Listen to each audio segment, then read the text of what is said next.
Hey everybody, welcome back to Cookie Gaming. Today we're playing some more Disco Elysium. So last time we continued to wrap up loose ends, particularly dealing with the cryptozoologist, trying to find the Insulindian phasmid for Morel and Lena, though it didn't exactly work out. Now today, I did say we'd go to find Ruby. However, and I hate to keep stringing you along, but you very helpful commenters out there have informed me that this point of no return is really a point of no return. And basically, if there's anything else I'd like to do, I should do it now. And so, we're going to continue wrapping up some of those loose ends. We actually have a couple of sort of quest lines to do that I'm going to try and finish up today. In fact, I'll start off by finally taking White Morning. I was sort of debating about this for a couple of episodes. I didn't want to take it because of the -1 to authority. However, I now think we're going to have a little bit of extra time before we go and try to find Ruby. But let's internalize that, because our authority is taking a hit right now. First, I'm going to go and buy those shoes that Seleng had. They seemed expensive, but I think the boost to Motorix will be useful. These two fellas. Let's chat with them first. That ride is fucking lightning. Like I said, I'm really trying to wrap everything up. So, everything that I think there could be something to do, I'm going to try and do it this episode. I know I said that last time. Once again, sorry. Hey, piss. Look who it is. Shrunken cophead material. Alright. I'd usually try and build up, but we're trying to finish stuff up, so let's try this 8% check. We're going to ask for their jackets. These guys aren't scary. You're not scary. I have nothing to work with here. It's either begging or bullying. Or both. Right. Just ask them, maybe. Gentlemen, I need your jackets. Why? Look at the shit I'm wearing. Yeah, like you said, total shit. What about it? Spark of sympathy, eh? You didn't say that. My clothes make me sad. I need to fun it up. The lieutenant looks down at his bomber jacket and shrugs, obviously content with his uniform. Please. Fine. Wow. Fuck it. Here. Take it then. That worked. I can't handle this sad shit. I cannot believe that worked. It's true. He simply can't. It's called empathy. Well, that's a good thing. Wow. I did not see that coming. You better wear that jacket with pride. I did not see that coming either. Fuck that. You're not getting mine. My dad's a lawyer in La Delta. He'll have your badge. Well, I didn't do anything. No, he won't. Yeah. The lieutenant is lightly amused by the situation. Wait, world fucker. You got a rich dad? Typical.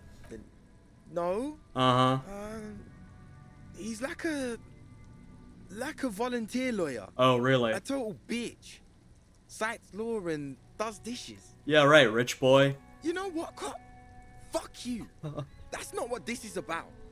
You're not getting my jacket. You're not punk at all. You're a phony. Fuck him. We don't need his rich dad jacket anyway. That's right. Fuck it. We don't need the other one. You said you're more of a piss, I'm not saying that, kind of guy. So I got the jacket for you. Oh, right. Yeah, we discussed earlier. I'm more a fuck the world kind of guy. So here you go, Kim. I got your jacket. I'm not wearing that jacket. Yeah, I didn't think so. But why not? You could really raise hell. Go undercover. Hard. I don't think this case requires us to go undercover or raise hell. In fact, I don't think the jacket will be useful at all. Probably not. But it's good to know that we have it, should the need arise. The need will not arise. Well, you never know that. Look at this cute shit. How can we become skulls if you go around fraternizing with cops? Let's get the fuck out of here before anyone sees us. All right. Fuck. I'm sorry, man. I just don't like confrontations, that's all. That's fine. I will say, I want to get those sneakers from Seleng. Really, the main quest line I want to do is our communist quest. I didn't realize that would also be cut off, so we're definitely doing that.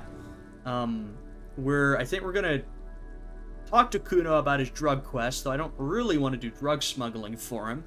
And I think I'm going to do Evrart's quest. I really debated over whether I wanted to get involved with that or not. I don't want to do too much for Evrart, but I'm just really interested in getting some more information, so I've decided I'm going to do it to the best of my ability. I don't want to do too much for him, but I'm very curious to hear what he has to say, so we'll be doing that as well. Here's the jacket. A leather jacket that quite recently belonged to a young man who possessed some intimate knowledge on the human condition. It has his nom de guerre written on the back. Quite a statement. Yeah. Well, there you go. +1 drama, -1 authority. I'm not sure it's really my style. I'll put it that way. But it's good to have it, I guess. Let's go find Seleng. There he is. I believe this is where the shoes were. The speakers below are banged up and worthless. The sneakers triumph over them. They're the star of the show here. Well, let's take a look at them speakers. These once respectable speakers have been conquered, reduced to a mere prop by the indomitable Faun Ultras atop them. A small heat emboss on the veneer reads, "Solidarity aid from the People's Republic of Samara." The speakers themselves don't seem to display any magical qualities. I didn't take these last time because I've already got the boombox. No, don't look at the speakers, officer. Look at the sneakers. The sneakers are the stars here. What about the speakers, though? Doesn't anyone want those speakers? These, officer? These speakers are Samaran garbage. I'm ashamed to even use them for props. Oh, wow. Don't waste your time on them. I want them. Samaran trash. That sounds like they're from the Samaran People's Republic, produced under the dictatorship of the proletariat. Based? I mean, I don't really want to spend any money on them, but I want them. Can't I just buy the sad, conquered Samaran speakers?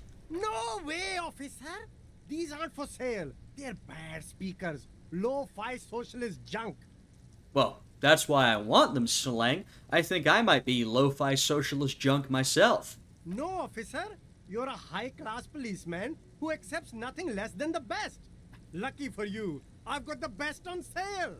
You don't know what I am. I don't even know it myself. I want the speakers. Well, if you want them... How much of an upcharge are you going to give me? But see, they are the pedestal for my sneakers. If I let go of the speakers, where will the sneakers go? I can't leave premium lifestyle sneakers on the ground. Fair. If, on the other hand, you wanted to buy the sneakers too, I could maybe throw in the speakers for little extra. 50 cents? Fair enough. Damn, so you have to buy the sneakers first. Well, I was going to do that anyway. I mean, they're so expensive, but what else am I going to spend the money on? I already bought plenty of healing items, expecting that I'd need to use them, so screw it. Super cool! Now the premium lifestyle is yours, officer. The sneakers seem to vibrate in your hands with an almost mystical energy. Alright, give me the damn speakers. The junk is yours, officer. Happy listening. Try not to hurt your ears with that Samaran garbage. I don't know what the hell I'm going to do with them. Let's take a look at these new shoes. Hey, aren't those nice? The Ultra Series fallen sneakers put lightness and grip above all else. With grip tape covered springboard soles and ultralight synth fabric technology, you can exit every corner with the maximum traction of a gentleman's racer. I'm wearing those. I don't necessarily like the, what it's doing to my encyclopedia, but +1 reaction speed, +1 hand-eye coordination, that's pretty good.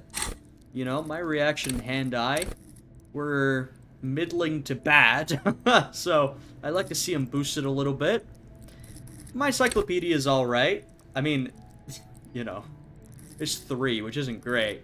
I've really sort of damaged it with my thoughts and my clothing. I will say at this point, we've got the Fallen pants, the Fallen shoes, we've got armor for our shirt and our gloves. We're really getting the whole set going here, and I'd like to get the whole set of the armor. Let's take a look at these speakers. $30. Holy, can I sell these? I want to make my money back. Why'd you even buy these? These are no magic speakers. These are lame speakers. All they will ever produce is a faint memory of the song you're trying to listen to. Sell them for cash. Don't need to tell me twice. Sometimes the game tells you what you're supposed to be doing. I think this is one of those moments where it's like, hey, you should just sell the speakers, alright? And I'm gonna do that. So, what that really means is the shoes are more like 20 real rather than 50. Because if you argue, you get the speakers. Hello. Let me know if I can help you with anything. I hope you'll buy them, Roy. Sure. Let me have a look. Anything else you're thinking of selling? Take those. Fantastic. That's it. Another time, perhaps. I'm doing pretty well again. I might take a look at the rest of Seleng's gear. I think he had like some hats that I haven't yet purchased. Like I said, I'm really trying to clear everything up. Because I know we've got a real point of no return. You keep coming back. That's good, officer. I don't want the itchy pants. My current pants are way better. The shine on these sunglasses lasts a lifetime, officer. Yeah. 100% guaranteed. I'm never getting some interesting sunglasses. I don't want these. Well, no, I don't want that either. I remember I found something else, but my perception's already good enough. It's quite high, actually. So, I don't think it's necessarily that useful for me, especially if I gotta spend a couple of bucks on it. So next, let's go do that Evrart quest line. So we have to go and open up a door, right? Okay, yeah. I think I know where that is. It's not... I've seen it highlighted before. It's not quite right behind the whirling. It's in the area behind the behind. Where Cuno S is. In the entrance to the apartments. If I'm correct? Yep, I believe that is it. Oh, hello. The spread pattern of these bullet holes makes your chest ache. Your breath grows heavier. Yep, let's take a look. You peer into the faded marks in the stone. They peer back like an endless row of tiny black holes. Sweat starts trickling down your brow. Oh. This is bad mojo, man! Fucking horrible mojo! The end draws near! Alright, relax. We didn't take the apocalypse cop thought. Your chest feels tight. Come Look at on. them. It's closing in, caving in, ever tighter. Your breathing grows even heavier. God damn it. I'm gonna have to use one of my health charges. You okay there?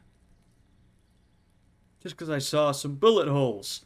Man, I started feeling really bad for a second. Might be the after effects of your past escapades. What are you looking at? Okay, I understand what you're saying, Kim, but it can't always be that. I understand that I have not treated my body well, but there are really particular moments when I feel really bad, and I think it signifies something. What's with all these bullet holes? I've seen a lot of them around. The revolution, perhaps? Remnants from the revolution. These are over half a century old. Is there something we should do about these? No, we are not constructors and renovators. And these bullet holes do not warrant an investigation. Okay, but what can you tell me about the revolution? Not much. I don't have a fresh perspective on it. Should we go? That's so funny. What a typical Kim answer. He's like, I don't have any particular perspective on it. I'm like, man, you've got more perspective than you're letting on, Kim. I think this is the door. Oh, someone's in there. Okay. The door has braved the elements for decades. The copper nails holding the upholstery in place have turned green from sea air, and so is the knocker, shaped like a lion's head. I wonder whose apartment this is. Let's press our ear against the door. Someone is moving around in the apartment. You hear the water being turned off and the sound of dishes clinking together. The tenant must be cleaning up. That means you're too late. Oh, Nothing more to do here. Better report back to Evrart. Good. As you turn to leave, you hear footsteps on the other side. Yes, someone's definitely home. We should leave and go talk with Evrart. Tell him what happened, that we couldn't open the door. Maybe there's a workaround. Great. I didn't want to open the door. I didn't want to do it in the first place. Okay. Some of you in the comments, I mean, like I said, I don't want any backseating or anything, but some of you very helpfully were like, hey, basically, you can maintain your principles in your role-playing, but still go through with these quest lines. And I was like, okay. So, I'm glad I didn't actually have to mess around with the door. Let's go talk to Evrart then. Back into the harbor, folks. And to be clear, I'm not going to be doing everything. Like, there's some things I never internalized Measurehead's philosophy. I'm not doing that. But some of the big stuff. Evrart's questline, the communist questline, I really want to do those. Because they seem pretty integral to either the story broadly or my character specifically. I want to get that door open right there. But I am not sure it's going to happen. We try it last time. You're back We did. before the cargo container. I actually, for once, don't have that many skill points. I've been using them sort of loosey-goosey. So I'm gonna have to be maybe a little more conservative with my usage. Of course, not politically conservative. Harry here is a hardcore communist. Which, I mean, maybe you should be happy to help out Evrart. Just, Evrart's vibes are so bad, it's crazy. Mr. Dubois, every worker is a god, right? Ha. What can I do for you today? Evrart, about the weasel. You fucked up. You waited too long, the weasel came back, and now you can't open the door I asked you to open. Oh well, too bad. Can you still help me? Evrart forgives, Harry. Don't cry, my boy. It's gonna be all right. I'm still gonna tell you about the murder. That's just the way I am. Benevolent. Fucking weasel. Now let's get down to brass tacks. It's time for men like me and you to figure out who's killed who and why. Real police work is gonna start happening now. I promise you, Harry, this is gonna be good. Okay, I think I've learned a lot, Evrart, since we last had our big conversation. So I'm curious to see what you're gonna try and tell me about this, and if it will be accurate. I've heard about a connection between the lynching and the strike. I'd like to hear what you know about it. By now, I'm sure you've figured out who the dead man was working for. The bad guys. Wild Pines. Sent to scare us. Another violent measure of the top hats against us flatcaps. I mean, of course, everything Evrart says is incredibly biased. It's from his particular perspective. That's true for everyone. But this seems to be just objectively true. We essentially heard the same thing from Joyce. These were pretty violent, brutal mercenaries sent by Wild Pines. I guess as a security detail, though, you know, an extremely ill-advised move. So, yeah, we know that. I'm listening. Harry, this strike is the culmination of many, many mistakes made by the Wild Pines group. They tried to shut the strike down by sending in armed mercenaries. True. You mean our victim? A security contractor? Can you imagine that? Workers standing in peaceful protest, united in the spirit of fellowship, and they send hired killers to mow us down with machine gun fire? I mean, it's not quite that, but, you know, there's a lot of truth there. The company sent this security detail that came from, you know, they were working in war zones to come and handle a strike, right? So this is, you know, many examples of strikebreakers being sent in throughout history. The Pinkertons may have been the most notorious. This is even worse than that. This is an even more militarized force, and the Pinkertons were already pretty damn bad. He performs a motion as if spraying bullets from a machine gun. I'm talking beasts, hardened killers from proxy wars in Yisut, Semenine, Saramaritsa, you name it, they've done it.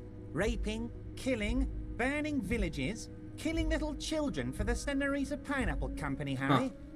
Right. So, I think a reference to how the fruit companies in our own world have performed extreme acts of violence to maintain, usually, monopolies over the business, oftentimes throughout Latin America.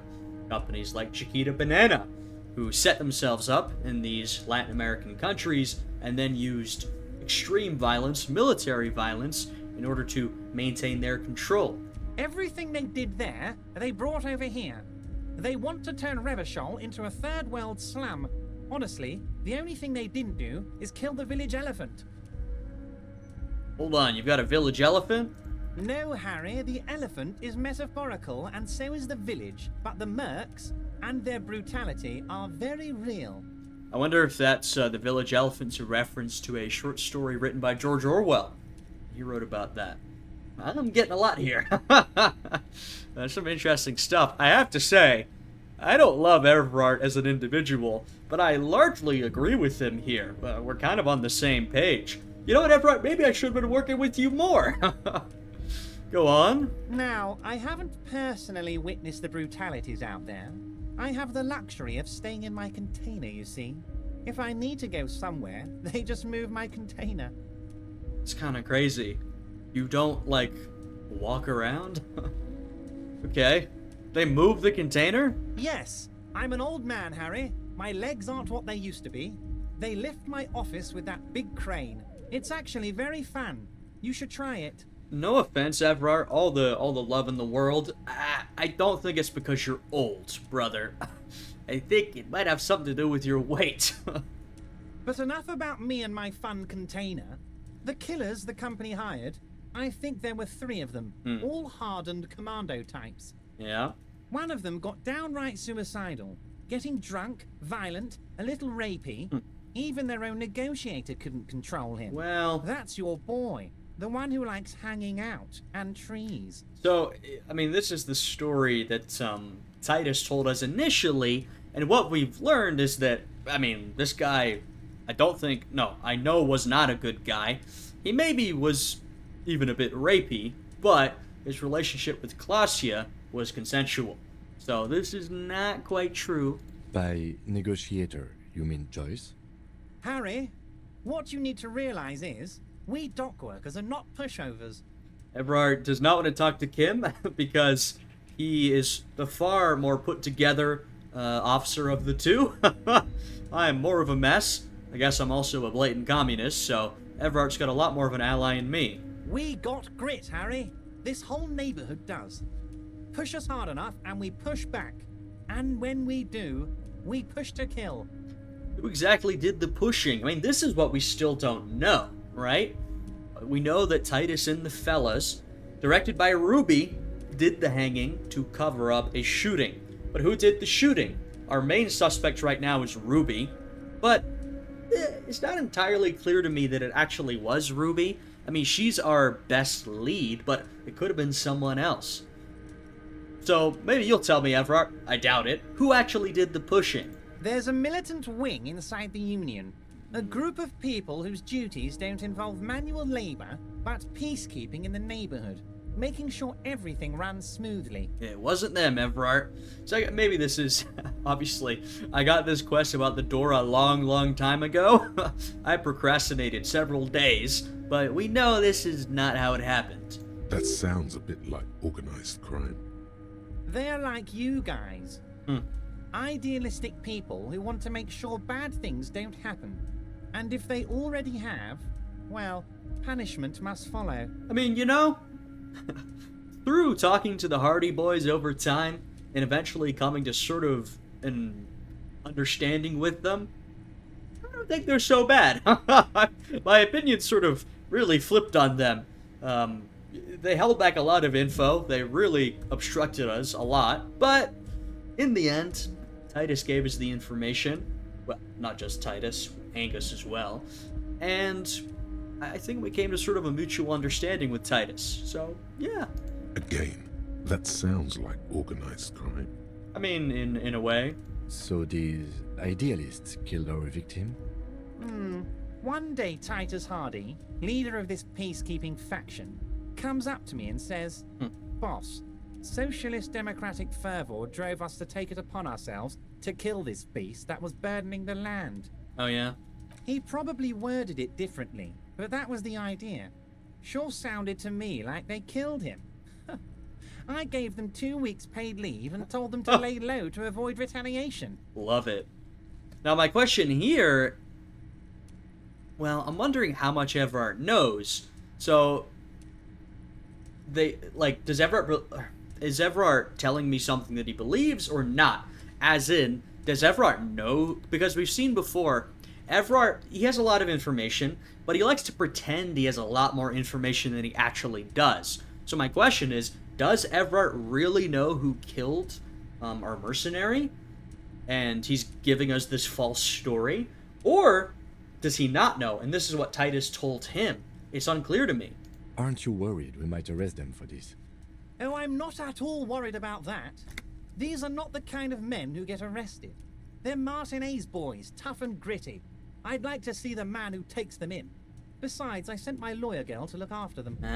Uncertainty belies his boasting. In the end, though, he believes it. Or at least, he wants to believe. Well, I will not be arresting them because they are not responsible for the crime. And also because they beat my ass. So he doesn't want to counter with a narrative that exonerates the Union. But why? Good question. Well, maybe because he knows something more about this. And he doesn't want to implicate whoever actually did it. I don't know. Yeah, this is a good question. Or a good point. There was a bullet in the hanged man's head. So they shot him? Sounds pleasantly surprised. So, maybe he doesn't know what happened. He was shot in the head before he was hanged. How odd. I don't know what to say, Lieutenant. They told me they hanged him. A hanged man is what I saw when I took a look into that yard. It's impossible to say if he's telling the truth, sire. Drama. We're trying to be nice, but sometimes you don't help in these difficult situations. What I do know is, the case is in safe hands. If anyone can get to the bottom of this shot and hanged man, it's my 2 little policemen. Godspeed, policemen. My 2 little policemen. Great. How do you know the mercenaries were hired by the shipping company? How do I know? Let me tell you about these people. That's their MO. It's what they do. Last winter, some poor workers in Terminal E went on a little strike. The company sent in Sediment, a security contractor. The strike was over the workers' right to wear protective footwear, Harry. These guys turn up and start beating people. Tell you what, Harry, I wouldn't be surprised if we got the same mercenary company, after a little rebranding. And I'm sure as hell not surprised to see an army of scabs under my gates. I'm trying to think. We got the history of the mercenary organization. What the hell was it called? I literally wrote it down somewhere for this exact reason. Though my notes are an absolute mess, I can barely read them. Well, whatever it was called, we learned about them, and I don't seem to remember hearing anything about other operations like this, but that could be possible. Very interesting. Crenell! Jesus, guys, my notes they're a mess. So you believe the scabs Crenell. were organized by the security contractor?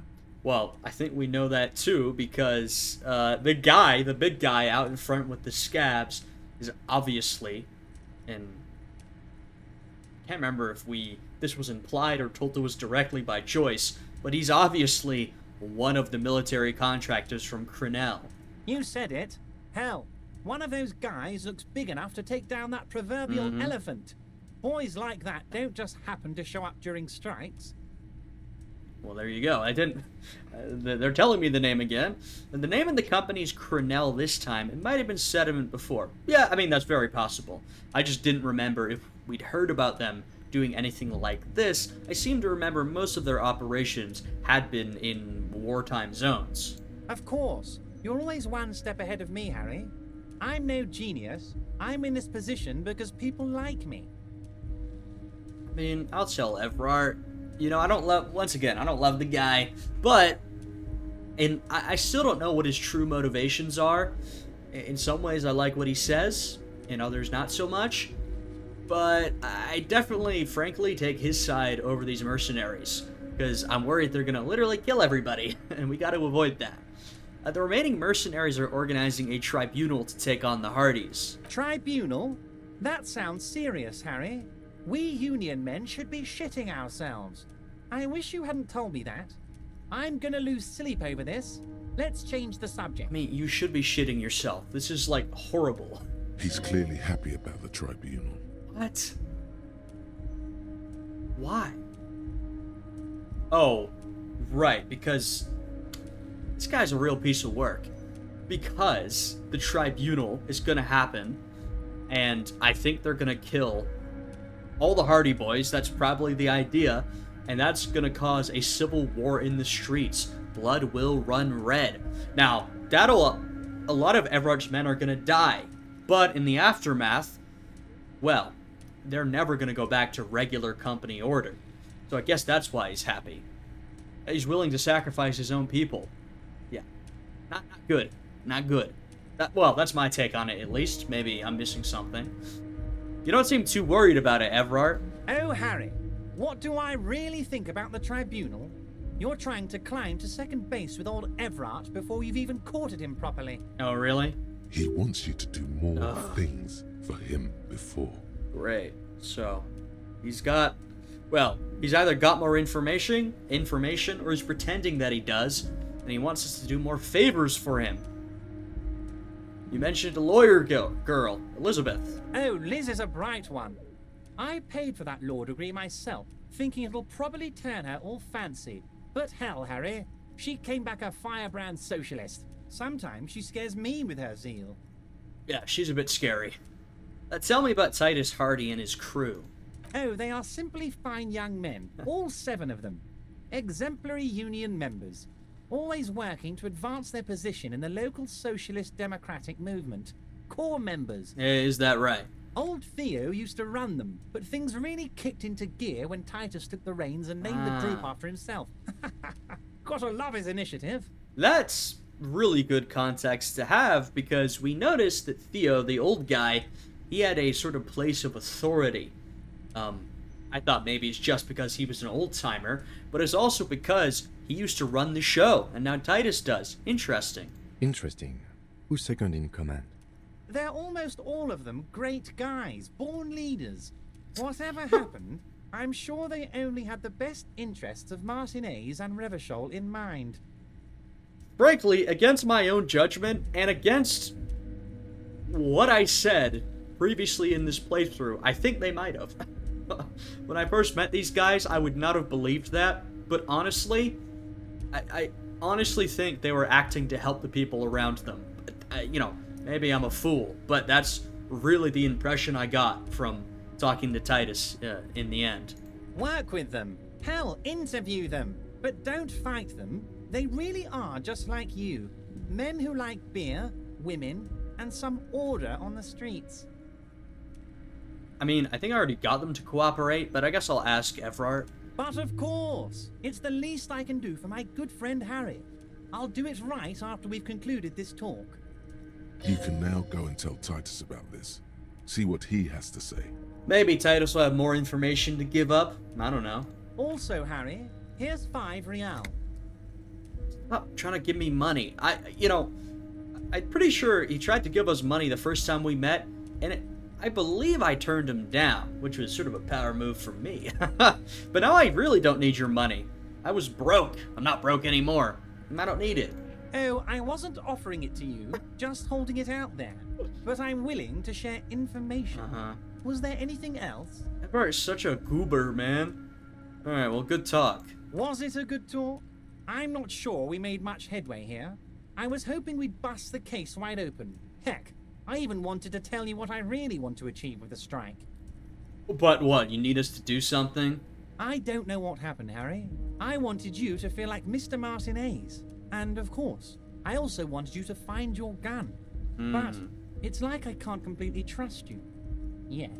I don't know if you have my gun, frankly. I've said this from the beginning. It's just, like I said with Evrart, it's hard to tell what he does and does not know. Okay, you can't trust me yet. What is it? Yes, Harry. It's like I can't fully trust you if you're not a man of the left. I am. I want to, but I just can't. A man of the left, so you have to be a social democrat. I'm a communist. He's been hurt too much in the past by men who aren't social democrats. Yeah, that's right. What's that supposed to mean? I'm more left than you are. You're saying it, but I don't believe you. You know how it is. Company snitches, agent provocateurs everywhere.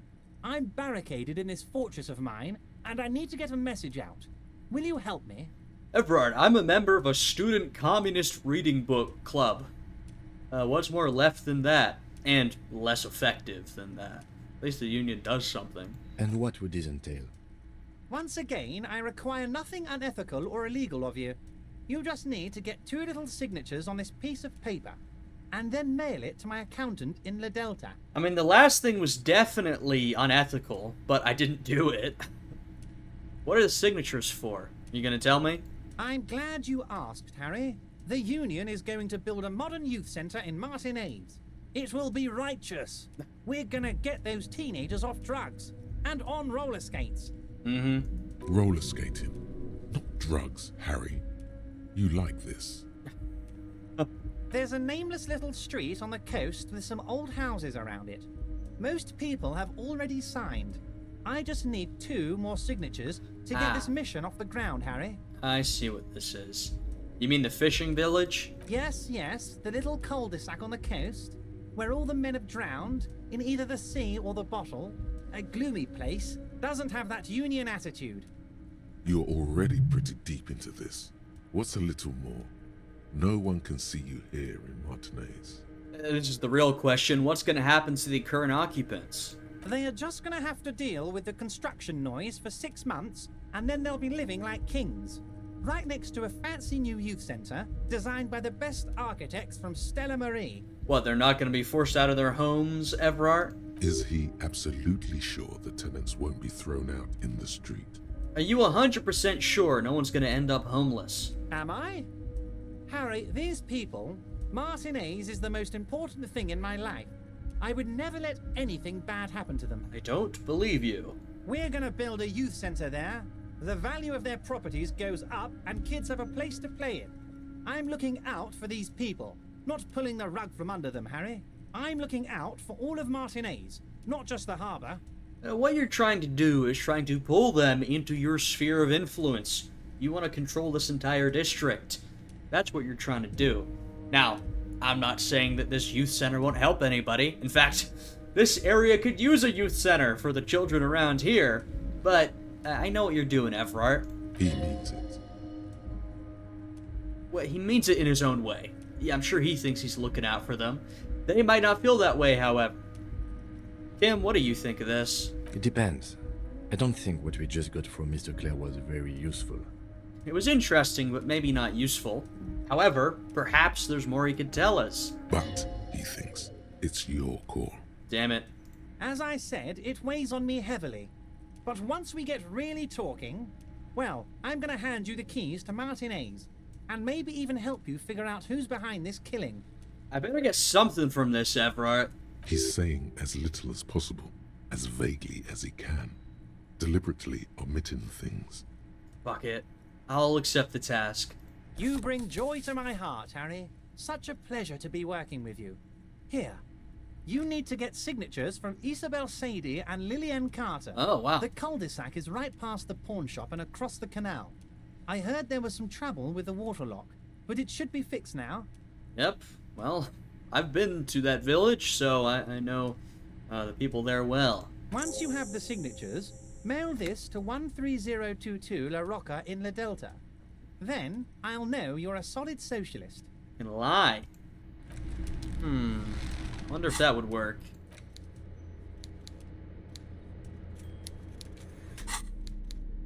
Yeah, we gave us this white envelope.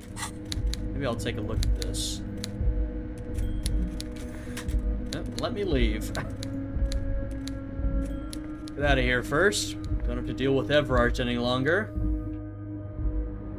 You know, that's the thing where Once again, Evrart and Joyce both have particular perspectives, both have certain things they're trying to do. It's just Joyce is so much more pleasant than Evrart is, that every time you talk to him, you're like, oh my god, this guy. You take the legal documents out of the envelope. Ooh. A 12 to 40 month construction period and the zoning plan in the addendum. Try to find a loophole. Let's do that. I'll do that. I can boost my logic. I'd rather do that than go along with this. Let's look at the zoning plan.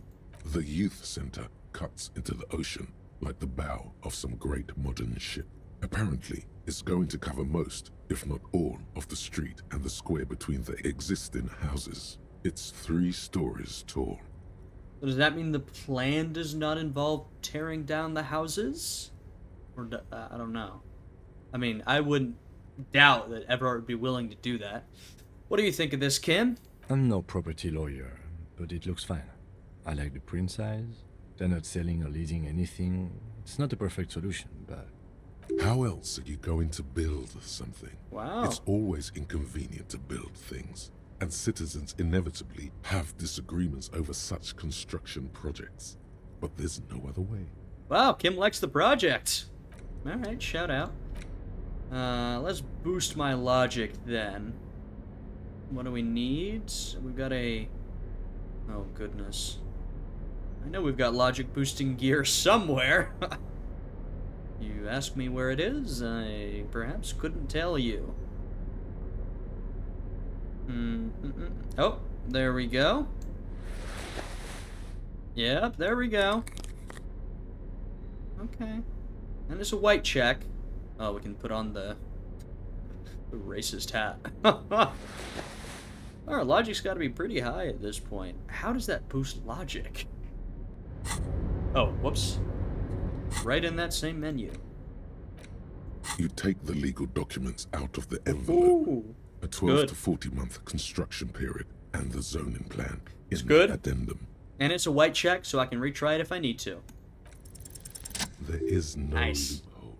What? The simple truth is the current residents Oh. are going to lose their street access, and for the next 12 to 40 months, their lives will be dominated by constant construction noise right next door. Well, I mean, it's pretty annoying, but it's not the worst thing. Plus, you will bring some development to the neighborhood. Maybe you'll gentrify it, I don't know. Right, I got that check just to find that there's no loophole. So what are the ramifications of this? Once the construction starts, it'll probably take a few months, a year maybe, for even the most stubborn occupants to get tired of living like this. Right. After that, they'll sell their property for cheap and move out.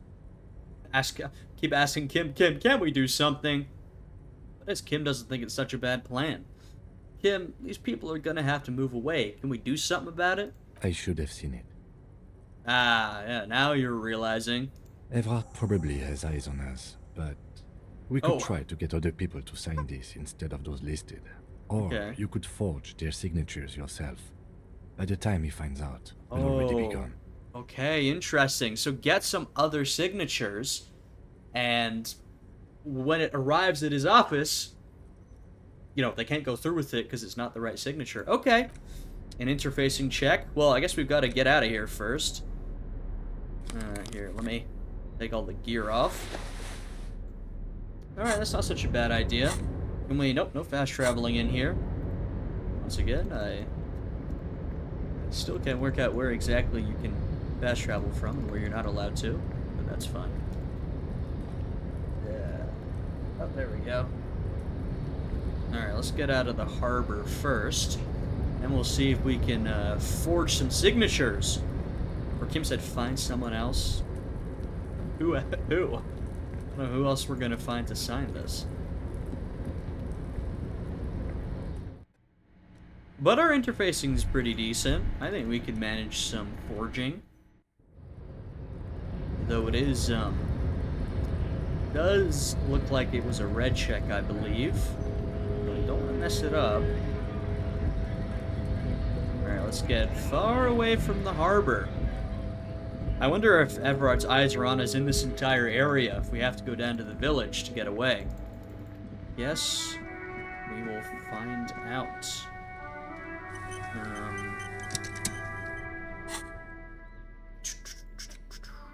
Alright. You take the legal documents out Oh, of yeah. the envelope. So I think we're gonna have to go over to the village anyway, just so Evrat's not keeping an eye on us. Alright. Let's You see. take the legal documents out of the envelope. What? A 12 to 40 month construction period. And Where am I supposed to go? Evrat's people could be watching you here.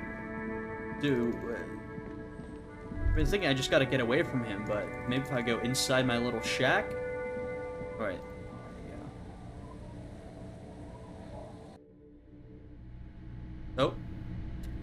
Did Kim leave? Uh-oh. you take the legal documents out of the Hey, envelope. there we go. A 12 to 40 month construction period and the zoning plan You in got it. the addendum. Gotta get back here, Kim. With a confident flourish, you complete your forgery. What do you see on the signature line? 2 names, Isabel Sadie and Lillian Carter. Indeed, they look distinctly different and very convincing. Oh, These might as well be their actual signatures, well, but I wanted to not do the project. but they're not. And the document will be nullified if they dispute it. That means Evrart will have to start over. Great. All you need to do now is mail the signatures to Evrat's accountant in La Delta. Great. Fantastic. Mailbox in the plaza. Alrighty. Did Kim leave? Kim, come back. There he is. Oh, he just doesn't want to come inside my home. Kim, it's not that bad. It's not that bad. It's a pretty nice place when you get used to it. Alright. The dented yellow mailbox greets you with its graffito and bullet holes in the front. I knew we'd get to use this mailbox for something. Yes, for sending mail. Alright, let's drop it in there. You drop the white envelope in the darkness. It lands with a soft thud on what sounds like a couple of letters. I like it because we know Evrart's got eyes everywhere, right? So he's probably watching us put this in here, and in fact, after we leave, he might even have someone check it. But when they check, it'll look convincing to them. I wonder if we had someone else put their signature on, you know, maybe someone would check it, get back to Evrart, hey, it's not real. But now, like they said, it'll seem legitimate right up until the point when it has to be made official, and then it's not going to work. About a week's worth of mail as collected in there. They'll empty this very soon. Because I'm sure Evrart's got people just about everywhere. Probably did the right thing. You can't trust that slug, Evrart. You know he's going to play you somehow. Well, that's what I think. Whether or not our interests are aligned, I don't know, but I don't trust him. All right, let's go back to Evrart. If we don't mention anything to him, he won't know before it's too late. Well, yeah, I don't know how long the mail will take, but he should know for a while. Alright, let's go. Okay. Nice. I think I said at the beginning of this episode that I really want to do these other quest lines, but I would rather not compromise my principles too much, you know? I'm willing to do a little bit just to get some information from Evrart, if he actually has any, but I did want to actually be Evrat's little policeman. And it looks like we've largely managed to keep our independence. Largely. Not entirely, of course. Although, I guess some would say that forging a document like that is some type of illegal, but, you know, I'm playing on my own rulebook here. What kind of cop is that? Harry's more an ideological type of guy. He sort of does what he feels is right. Alright, Evrart, I'm back. Mr. Dubois, every worker is a god, right? What can I do for you today? It's done. I mailed these signatures you asked me to mail. The Golden Boy returns once more. Wonderful. Simply wonderful, Harry. Of course. I already knew this. Right. My friend, the mailman, Uh-huh. confirms the letter is on its way. Knew it. You've done a great thing today. Knew it. You've given the children of Martinez a future and proven to be a true man of the left. I can finally trust you now. I told y'all he was gonna have that looked at. You're in my inner circle. You too, Mr. Kitsuragi. We can talk about anything. The strike, the murder, your lost gun, nothing is off the table. Really? Okay. I want it all. Oh, Bratan, you play the old man like a three-string banjo. He has no idea. Yeah, that's right, Evrart. I'm the one who's got the upper hand. Better not to gloat, sire. 'Tis arrogance that gives the play away. Be subtle. Yeah, what? Of course. Why would you ever say this? I'm not gonna push any further on the topic of the signatures, alright? I managed to trick him for now. He'll find out eventually, but I do not want to push the issue. Did you... Yeah. I guess I'll ask, did you order the hanged man killed? Order it? You know my men didn't kill him. They told you. It was a happy accident. You know how it is. No one takes the initiative. If I wanted him dead, I would have had to do it myself. And I'm too fat for that. What do you gain from him being dead? Why, a war, of Yep, course. that's exactly it. Oh man, this is bad news. Now, that means, Evrart, our interests are in fact not aligned. You know, I'm a real man in the left like you. However, I more agree with Joyce that I want to avoid any major blow-up. Not because I want to protect the company's interests, I couldn't care less, but because I want to avoid people getting killed. That's my #1 job here. And what do you have to gain from a war? We know what, Kim. Victory, Mr. Kitsuragi. I have victory to gain. We are going to start a war with the Wild Pines group and win before they even realize there is a war. This metaphor again. Yeah, I use it again. It doesn't seem to usually be that effective. Have you ever heard what 2 giant Sorays hornets can do to an entire colony of bees? They destroy it. I have. It's a great story, Harry. Did you also know how the bee colony kills the giant hornet? They swarm and blanket it entirely until it suffers a massive heat stroke and dies. Yeah, but many bees will die in that process. I guess he doesn't care about that. Well, I do. He crosses his hands contently, thinking of the interior temperature of the wasp rising. You might not care about the lives of individuals. Well, I do, Evrart. Harry, we outnumber them 1,500 to 1. And that's just Martinez. With all the unions in Revachol, and with public opinion on our side, we can hold off 2 men, or 15 men, or even 50 men. The more they send, the worse it's going to look for them. They made a huge mistake hiring those guys. No one likes foreign mercenaries. True. The leftists hate them, the fascists hate them, even the moralists think they're in bad taste. Yeah, I guess they're not really, don't have a good reputation. How's this connected to the strike? Harry, there is no strike, only war. Class war. Or, in business terms, a dawn raid. Or wait. Is that when you still pay them something? Because we won't do that. We're not gonna give nothing. We're gonna take Terminal B away from them. The roads, the gates, the containers, that big crane, even the damn coffee maker. We're gonna take all of it for the people, and fuck Wild Pines. Well, I guess you can do what you want. All I'm gonna say is while I'm here, I'm going to at least try to prevent loss of life. We'll see how successful I am, because now I know that these mercenaries on one side, well, they are on the side of the company, but they've sort of gone rogue. But mercenaries on one side are pushing, in many ways, towards a full-on war. Joyce doesn't want it, she can't do anything about it. And Evrart, on the other side, is also pushing towards a full-on war. We're getting pushed from both sides, and we are, I guess, in the middle, trying to hold them off. The word fuck rings like a gunshot from his mouth. He doesn't swear often. So that's why you haven't let Joyce in?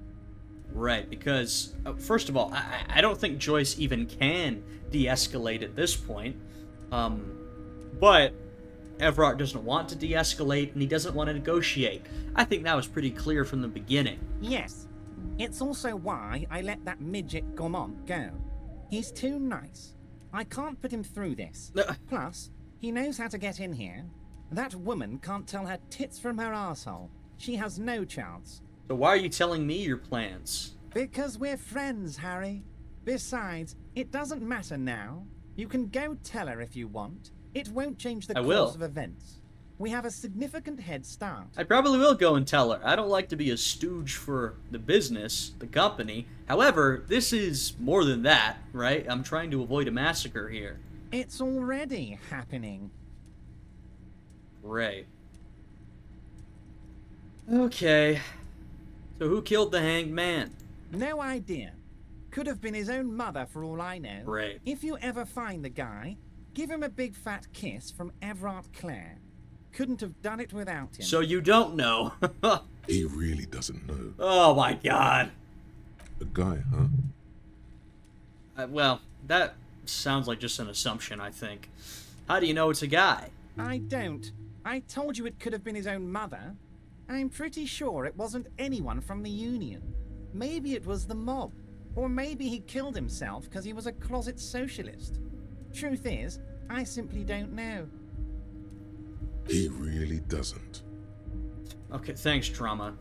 Well, I guess Ruby's still our best lead then. Evrart, well, okay, I was gonna say you better give me something useful. I will say this information has been useful. I would like something a little more material, frankly, after, well, I was gonna say everything I've done for you. I haven't really done anything for him, have I? I didn't open the door, and I faked the signatures. But, you know, I pretended to do things for him. How many of you guys are there in the Union? 2,372. Plus yours truly, of course. 2,373 is a sizable contingent for a labor organization in Revachol. I guess, but is it enough for everything Evrart imagines? I don't know. How are you going to fund your new independent harbor? Oh, you mean what sort of goods are going to be flowing through? How am I going to replace all the contacts we'll lose once the poo-poo hits the fan? The clients will ditch us. Harry, we've thought of everything. Everything? We've been running back channel negotiations with all the major clients. I think the company will be unpleasantly surprised to see how many of them stay loyal to Martinez and to the new competitive contracts we can offer. Look, once again, I have no opposition to Evrart striking and taking ownership. Well, the workers taking ownership of the harbor, though I don't know if Evrart would really let that happen or if he would have control. I've got no opposition to that. I just won't let a massacre happen in front of me. That's all I'm saying. With renewed zeal sparked by communal ownership, the men will be shipping those containers double time. You'll be surprised to see how fast things go without parasites latching on. We'll have our hands free to pursue bold, exotic new revenue streams. So, let's be honest, you're not going to be working any faster. That's like the sort of, Soviet science that I talked about in previous episodes, where under communism, everything's going to be better. The crops are going to grow faster. It's like, but this makes no sense. What he's really going to do is he's going to do even more drug smuggling. I think that's what he's telling me. That's drugs. Yeah. Drug trafficking. Yeah. Drug trafficking? Don't be stupid, Mr. Kitsuragi. There are perfectly legal, 100% ethical chemical factories on the Samaran Isola. You don't need to be colonialist about it. Right. All they do is produce components to keep the pharmaceutical industry running. That's people's health we're talking about. Old grannies, little babes, people with disabilities. That's funny. Digging it, Evrart. No. That's just the top of the iceberg, isn't it? The company thinks transporting these chemicals in bulk looks bad, has bad optics, may be illegal in some countries. The Debarders Union, however, we're all about the large volume column. We're gonna transport the living daylights out of those materials, Harry. So your sick kid can get his benefit, and your wacky uncle doesn't have to come off risperazole. Sure, that's why you're doing it. Not to provide illegal substances for many addicted people.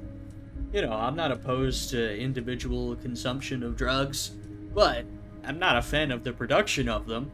And I always think it's more a supply side issue, because, frankly, there will always be demand for these types of things. So, you know, here we have an increase in the supply. Don't love it, And the kids on the street can get speed and Pirelli done. Yeah. I'm an old-fashioned guy, Mr. Kitsuragi. I sometimes grab a beer with the boys, but I have no idea about the things you just mentioned. Yeah, I'm sure you don't. But if I were to supply ingredients for some sort of rainbow party, I would make sure the Union took a fantastic share. And I'd keep that stuff far away from Martinez.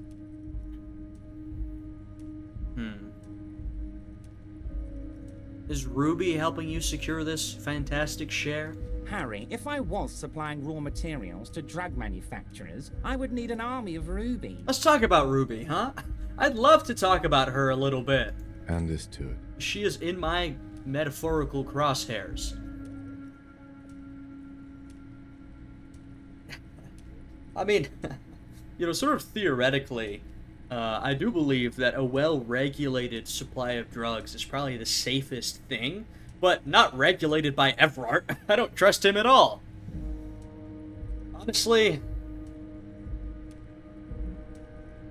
I don't know. I might just keep out of this. I'm just trying to solve this murder. I don't love the plan, but this is involving politics that are so far above my head. One police officer, what am I gonna do? What I'm here to do is to solve a murder and prevent a massacre. So, You know why you're such a good detective, Harry? You don't get sidetracked. Not true. You care about the people you're supposed to protect, not some systems that may or may not be unethical. I get sidetracked more than anybody else. Anyway, let's not focus on the sensationalism of the drug trade. This hypothetical drug trade is all anyone ever seems to be interested in. It would only be a small part of the harbor's turnover, just like the harbor is, but a small part of Martinez. Yeah, go on. Let's look at the big picture. Martinez as a whole. There are little girls out there with dreams of making music. Young mothers who want to start businesses. Models who want to walk catwalks and steel welders who want to weld steel. I'm gonna unite them all into one economic body. We're gonna incorporate this place to Kingdom Come. Everyone's gonna be in on the wealth, and everyone's gonna pull their weight. This is a crazy plan. Like, I understand Evrart said, oh, we've made deals with the suppliers and our clients and all that sort of stuff. Do you really think people are gonna let this lie? I understand that Revachol, that Martinez, actually, I should say Martinez, is this sort of bombed out industrial, semi-post-industrial area, not because they've advanced past it, but because a lot of the industry has left, and that it doesn't get much attention from the authorities, meaning the government, the moral intern. But do you really think everyone's gonna let this happen? I think this plan is not gonna work in the long term. Let's keep focusing on the drug trade. He was almost admitting to it. Okay.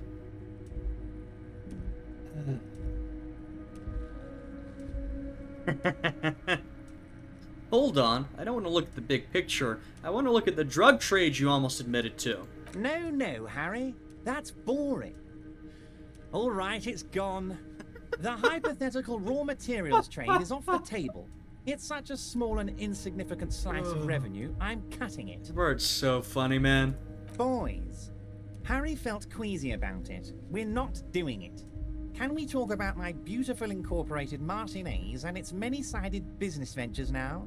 This bold new vision of incorporated socialism I'm offering? I'll take the communist response. I love what you're doing for the working man, Evrart. Thank you, Harry. Thank you. You have no idea how much it means to me, because in many ways, you are that working man. You have already done so much work. Well, that's what you think. Can I ask you about specific union members? We're way past specific union members now. This is the big time. We're talking about the future of Revachol here, Harry. You can bother Leonard with that. He loves to run his mouth on such matters. But I'm in big-time mode, Harry. There's something different about him now.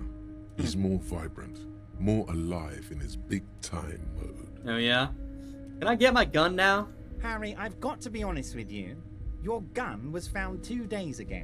Withholding this information weighed heavily on me, but it had to be done.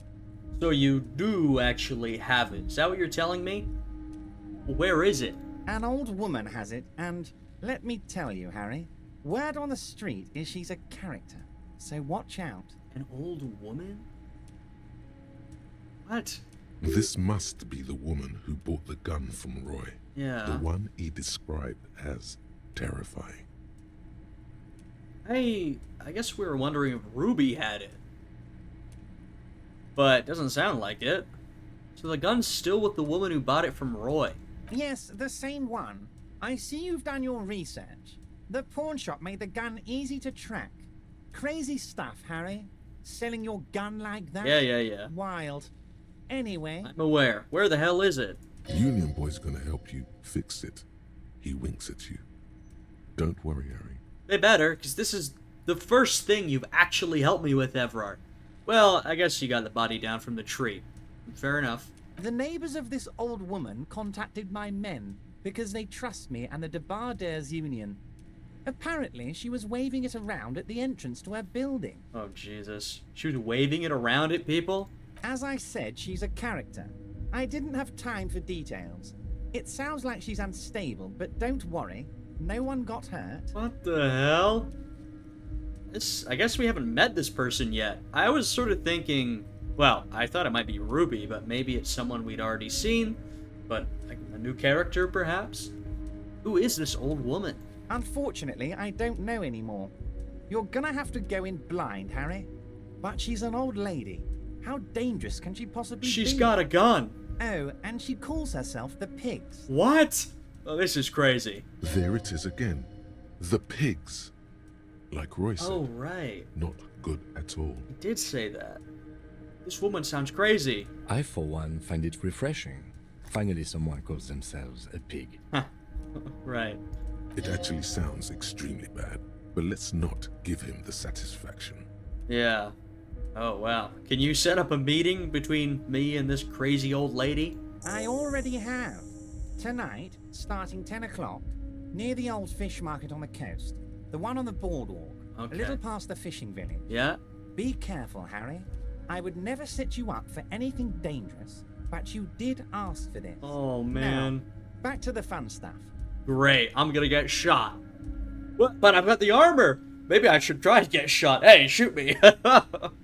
That'd be crazy. Okay. Well, now we've got two things to do tonight. We have to go to our commie book club meeting, and we have to go and meet the pigs. She will be there from 2200 hours till 0200 hours. Great. More fun stuff.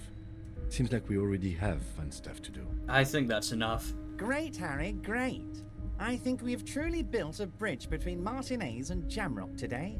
We have united the RCM and the Debarders Union. I know you want to think that, but let's not say that. This has been so great.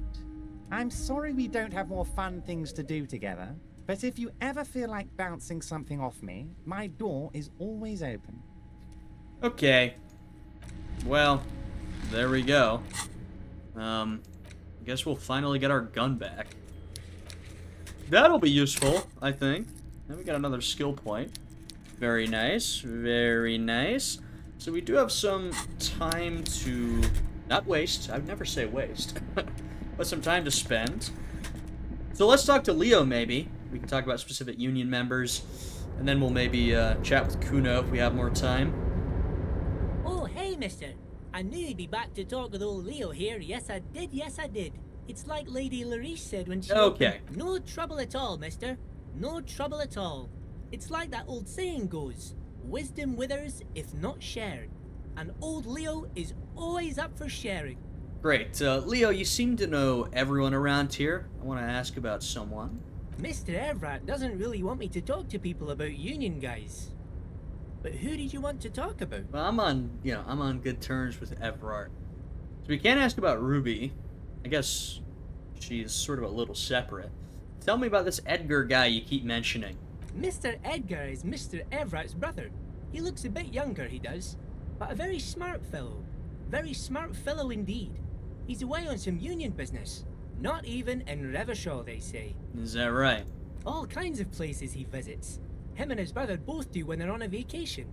Right now, it's Mr. Everart's turn to look after the Union. But last year he spent a whole winter in South Africa. Left with the first autumn rains and didn't come back before the trees were green again. We've heard about these. They're twin, or no, they're brothers, whatever. These strange brothers. The trade must have been lucrative for the trip to be so long. I'm sure. Tell me about Mañana. He's a Union man through and through. Good guy. He's very calm, laid back, doesn't do much, talks to Evrart sometimes. Yeah, seems like a cool enough guy. Honestly, I don't know what he does for us, but it must be important because everybody likes him. Yes, they do. I think that's what he does. He makes everyone feel a little better. Yeah, I think Mañana's a personality hire. Oil for the wheels. Much needed in stressful times like these. Tell me about Measurehead. Whoa, he's really something. He doesn't talk much to me usually, but when he does, I don't really understand most of what he's saying. Actually, I don't think he would like me running my mouth about him like that. Well, you don't need to worry about what he likes. Once he said he's a dragon to this mob fellow who came picking a fight with some Union men. Yeah, I think he really believes Jean-Luc was a dragon because he ran right off. Another time he almost killed another guy. But I shouldn't talk about that. You should. That's precisely what he is. Evrart's dragon. Right. Tell me about Titus. Oh, Titus is a longshoreman through and through. He was born on a boat, they say. His veins are probably filled with salt water, I tell you. Nice, friendly sort, old Titus is. He can be. Then tell me about Evrart. I'd best not. I mean, I could, but I don't think Mr. Evrart would like it very much. You better ask him yourself, mister. Okay, what about Renee? The night guard. He was a peculiar fellow. Headstrong and proud. We didn't really talk all that much. He died recently. Something with his ticker. Right. Sure, mister. And I'm just gonna make sure I've got all the conversation cleared out with Evrart. Because I might not have much more to say to him after this. Mr. Dubois, I'm always happy to educate and entertain. Very nice. Most certainly, all right. By all means. Worth checking, right? Worth checking. Well, I guess we'll see how this whole gun business goes, and that may determine whether or not we have more to say to Evrart.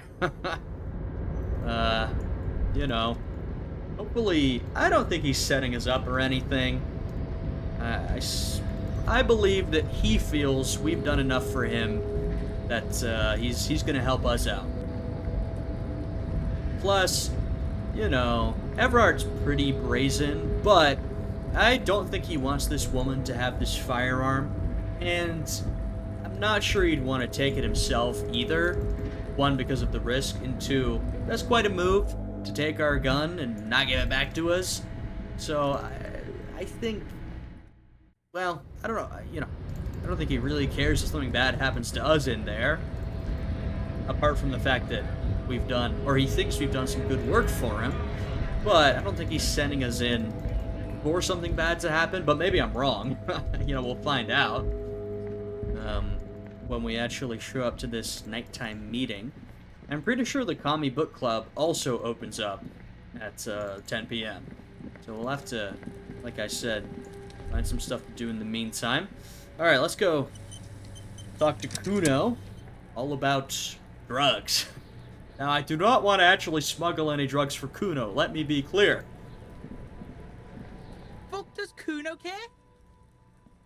What was that about running you an errand in illegal narcotics, Cuno? Kuno gets it from his dad. Kuno and his dad are major suppliers. That's where Kuno gets his lightning on. I think the drugs are not doing you any good. Problem is, Kuno and his dad had a little falling out. Now junkies clawing at Kuno's door. Streets going mad. Kuno's got to throw his dirty popo man at it. Okay, okay. Dirty popo man is you. In there is Kuno's violent dad on steroids.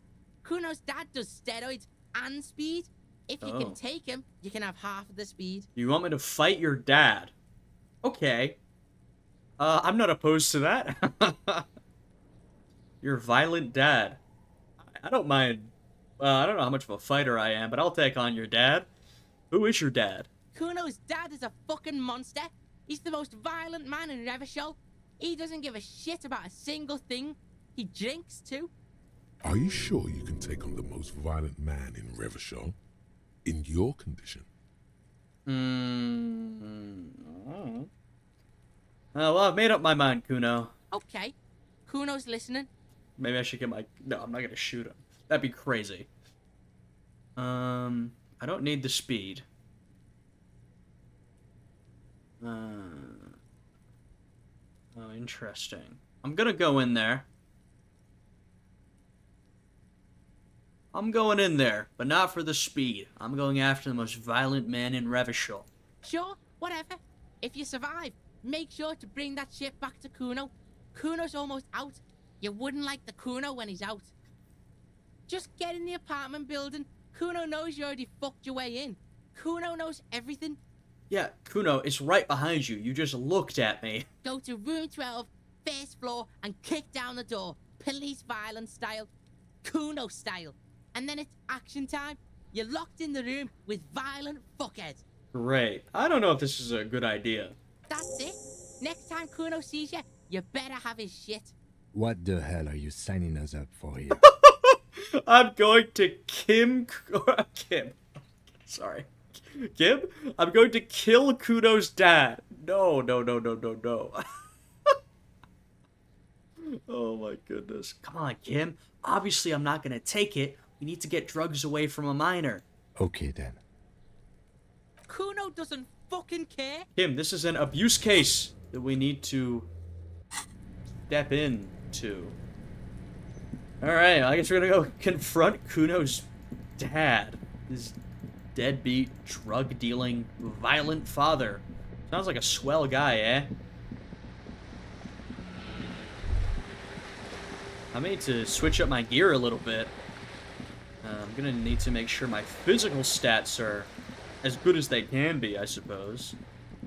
What do you say, apartment 12? Okay. I don't really want to give drugs to a child, to be honest. You know, that's just sort of a personal thing. Is one of these 12? A shabby door hangs oddly on its hinges, secured to the doorframe with a safety chain. An unpaid energy bill is attached, threatening to cut off the electricity. It's addressed to Mr. Uno de Reuter. Looks like we found where Kuno's dad lives. And the place comes with 3 months' worth of utility bills. Okay, the chain cutters. Use those. Where are my tools? Chain cutters. Alright. What can I use here? But maybe I'll need my other verbal stats to talk to this individual. Sounds like... Oh, wow. 2 logic. I got a logic check earlier I could have used that for. You know what? Well, we might be good how we are now.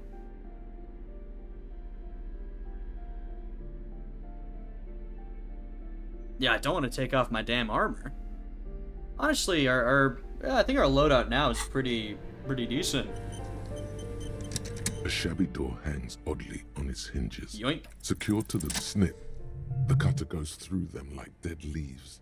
The links fall to the ground on the other side of the Plus, door. we've got Kim with us, so hopefully he can back us up, if necessary. I know there's no stopping you, but let's at least make this quick. Hey, new skill point. Look at that. Alright, got some skills. Okay. Oh, is he in bed? Okay, I'm gonna rob this man. Cuno de Reuter. Oh, it says Kuno's real name, eh? A phone book lies open on the table, covering a stack of utility bills. Right next to it, in plain sight, sits a small bottle of amphetamine, conveniently equipped with a straw. If I just nab it, Kim's gonna think I'm gonna use it. Lieutenant, I've located psychoactive substances on this table. Good. Confiscate it. The minuscule amount of amphetamine doesn't interest the lieutenant in the slightest. He listens instead to something in the other room. Is Kuno's dad snoring? You pocket the bottle as if it were. I honestly think that, I think Kim should have control of this. I don't think I should be in control of the drugs. Erotica over the walls. So are we gonna go and confront his dad? What can I... Oh, I guess there's another door there. I'm taking your jeans. That's not weird, is it? Alright. A bundle of clothes heaped on the bed. A stained parka, some towels and a duvet, some socks even. In the dark, it looks like a nest. Hold up, Lieutenant. Look at that pile of clothes. Something underneath there is breathing. That's Kuno's dad. It's not too late. No one's going to blame you for backing out. You don't have to do this. Just get out. Your hand touches a greasy duvet covered in cigarette burns and ketchup stains. You hear a growl. There is something alive underneath it. It's deep in suffering somehow. Pull the blanket off. You see a 60-year-old, fat, red-headed man passed out from large amounts of alcohol. He's not getting and up. God knows what else. The smell of shit rises from his mouth. You know, you can sort of see Kuno's perspective here. It's sad because obviously Kuno's been abused by his father, right? And he thinks, I mean, he knows his dad is violent, but he thinks his dad is this crazy, violent fighter. But his dad is just a deadbeat drunk who beats him. This guy couldn't take on anybody.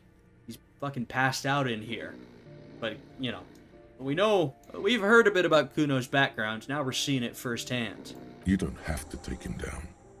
He's already down. Kim, is this thing even alive? I'm afraid it is. Look, it moves. There's definitely a lot of commentary on addiction and drugs and alcohol here. I'll say that much. Really throughout the game. Of course with Harry, but with other characters too. And look, the other foot is camouflaged by a striped sock bearing the name Maxtor on the sole. 3 toes are poking out of a hole.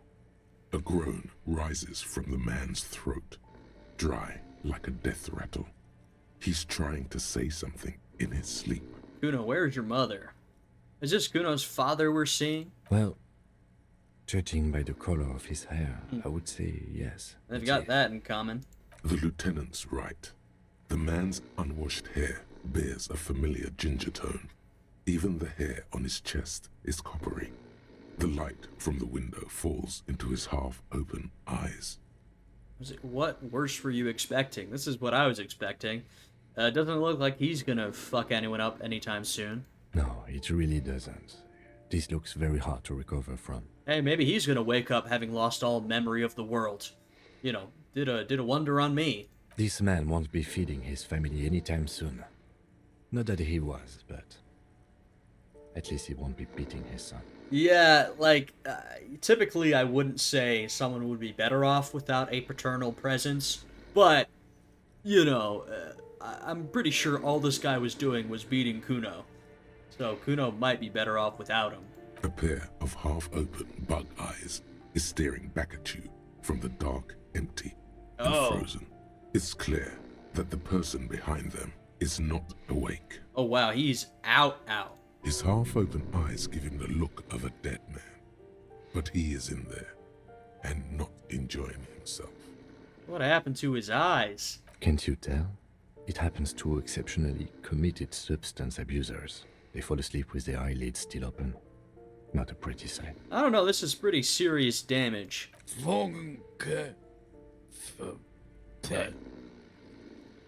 Suddenly the man starts growling. 3 words manage to escape his mouth, along with a strong stench of alcohol. Look, he's trying to communicate. Maybe we should help him some night? I don't want to help him. What is there to do? We could turn him on his side so he doesn't choke on his own vomit, but he's already on his side. Excellent form. We could take him to Remedy or Saint-Baptiste, but he doesn't have money for medical services. The almshouse would turn him down. They don't do charity for people who are trying to kill themselves. Besides, he'll be dead in a few.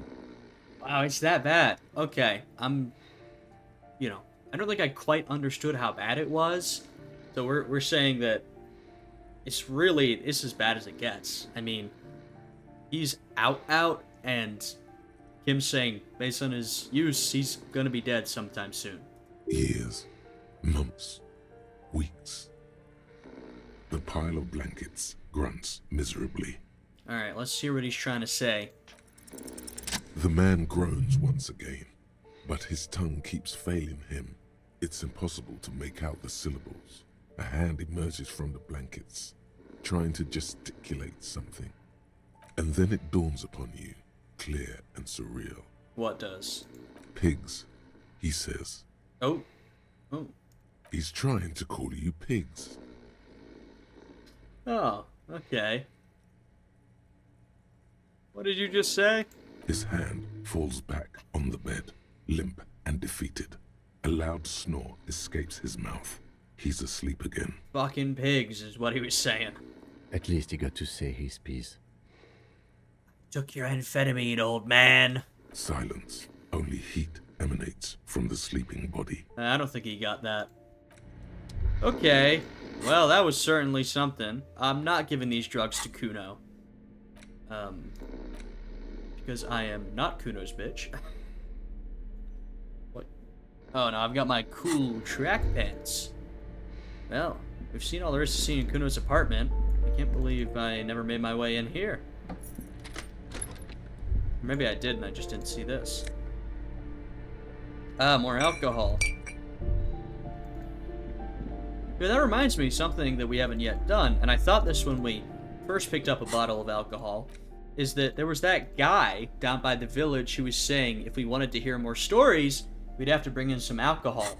Well, we've got some alcohol, so maybe we've still got some time to spare. Oh, was that the right door? No, it was not. We've got some time to spare before our nighttime activities are open, so maybe we'll go do that.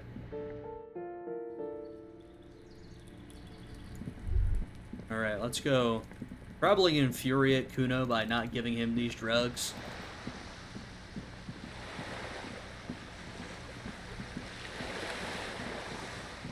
Alright, let's make our way back around. Kuno, I'm back.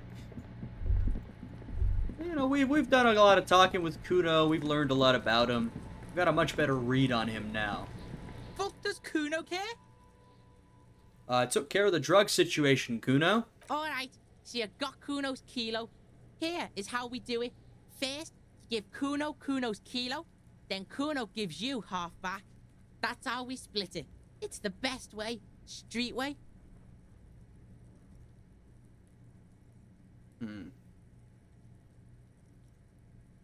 I'm keeping it. Sorry, Kuno. You don't need more drugs. You're 12. Alright. Kuno knew you'd try that sneaky pig shit on him. Tell him, Kuno! Kuno's got brains. This shit doesn't surprise Kuno. So Kuno's gonna give you one more chance. Know this, pig. Shit is major. Major fucking choice, pig. Kuno won't take this shit lightly. The pieces are moving, pig.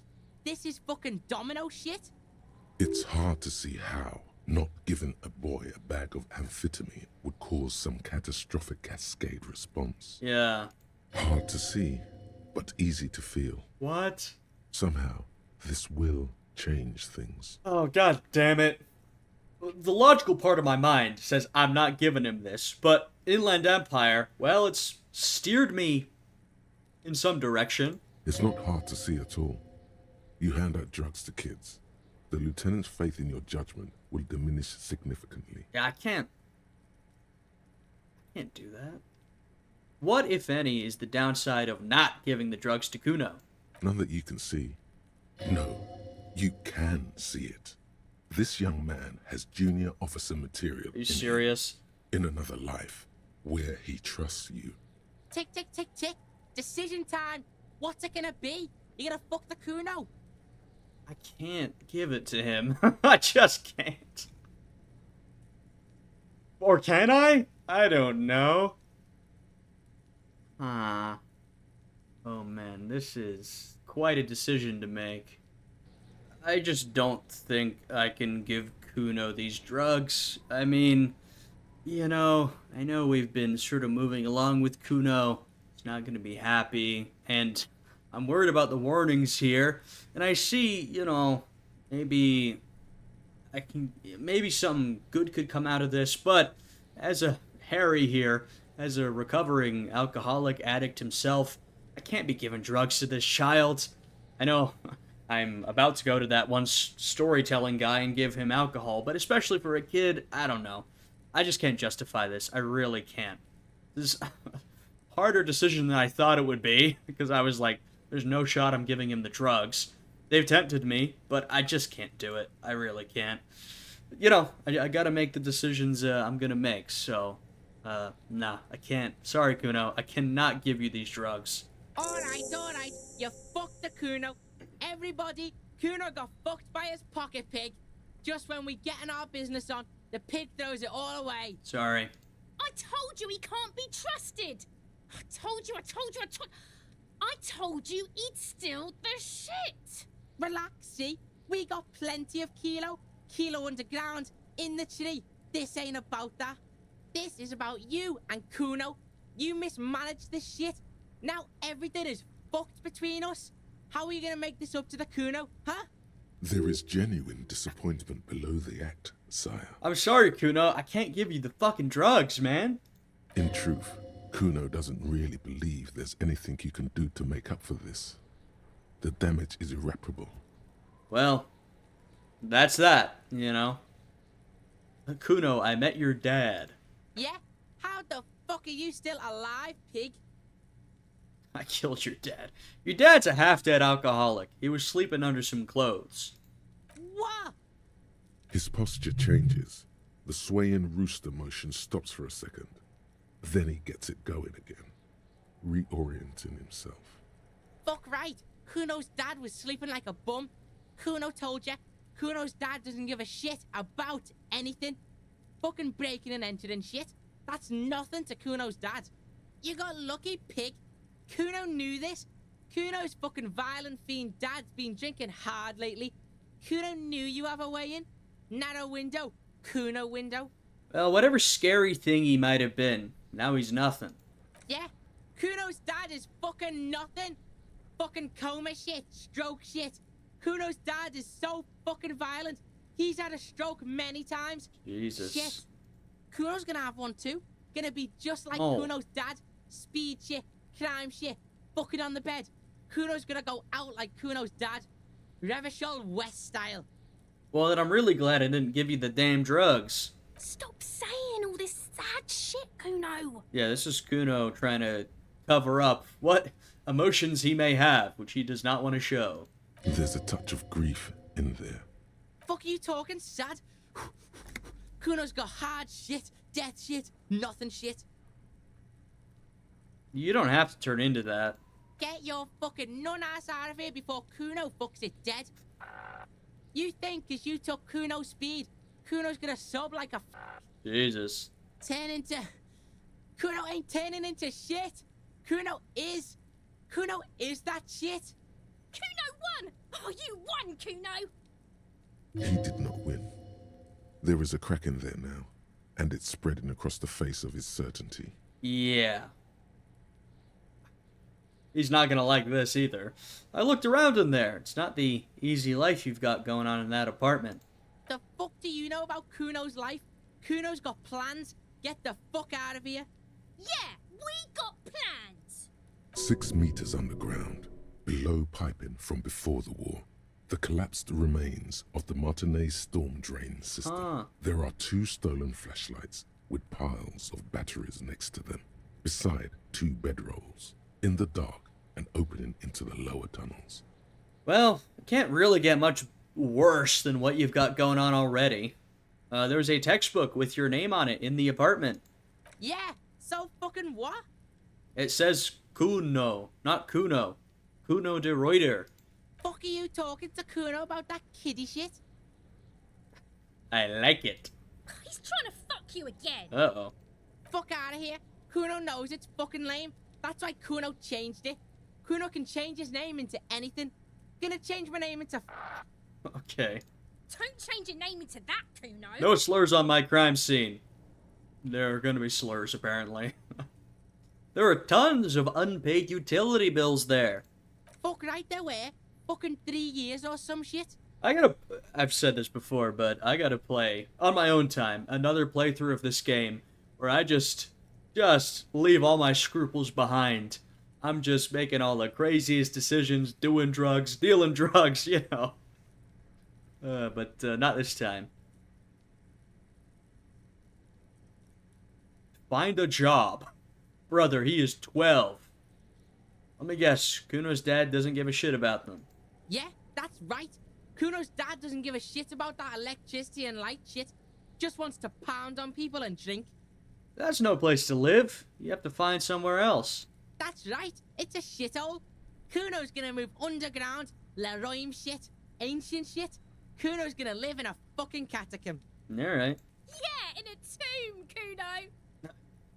I did right not giving you the drugs. Let's conclude this. That didn't change shit, pig. That only made things worse. Fucking social worker shit. It doesn't work, pig. It doesn't work, Kuno. Only our shit works. She must repeat it. Use every chance to confirm that version of reality. Alright. Kuno doesn't fucking care. Well, I think that's it with Kuno. And this is a crazy thing to say, that you're tempted to give drugs to a child, but I was legitimately tempted to give that shit to Kuno. But I cannot justify that choice. I just can't. You know what I mean? It's just how I feel, at least. Let's go talk to that one fella. Where was he? Back here, I think. And now we're gonna give, you know, alcohol to an alcoholic. But, which isn't good either, I recognize that. But one is far worse than the other. Tequila Sunset. That's me, right? Idiot Doom Spiral. I forgot his name. That's a great one. I brought you some booze. Will you tell me about your name now? Of course. Drink first, story later. The Potent Pilsner will do less damage than the Commodore Red. Not much, but it will do. Yeah, that's exactly right. I'm trying to give you the least amount of alcohol as possible. Hey, Spiral Boy, you gonna share that?